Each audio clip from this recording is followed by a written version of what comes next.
Sunday morning வீட்டில் எல்லாருக்குமே நல்ல கோல்டு காஃபமாக இருக்கிறதுனால காலையில் எழுந்ததுமே ஃபஸ்ட்டு இஞ்சி பால் ரெடி பண்ணிக்கிட்டேன். பால் வந்து அடுப்பில் வச்சுட்டு அதுக்கப்புறம் ஒரு பெரிய சைஸ் இஞ்சி 2 ஏலக்காய் எல்லாத்தையும் நல்லா தட்டி பாலில் சேர்த்து கொதிக்க வச்சு இஞ்சி பால் கொடுத்துட்டேன். எனக்கு அதிலே வந்து இஞ்சி டீயும் ரெடி பண்ணி குடிச்சிட்டேன்.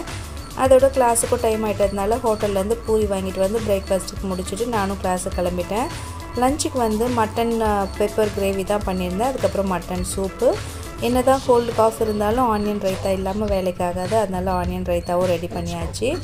அவ்வளோதான், லஞ்ச் சூப்பராக ரெடி ஆகிடுச்சு. சூடாக சர்வ் பண்ணிடலாம். சாதம், ரெடி பண்ணி வச்சுருந்த pepper mutton gravy, mutton soup, அதுக்கப்புறம் ஆனியன் ரைத்தா வச்சு சூப்பராக லஞ்ச் முடிச்சிட்டோம். இதுதான் எங்களோட சண்டே லஞ்ச். இந்த மட்டன் சூப் வந்து எவ்வளோ தான் கோல்டு காஃப் இருந்தாலும் ஒரு சூப்பர் ரிலீஃப் கொடுக்கும். இந்த சூப் நான் எப்படி ரெடி பண்ணியிருந்தேன்னு சொல்லிட்டு தனியாக ஒரு வீடியோ அப்லோட் பண்ணுறேன்.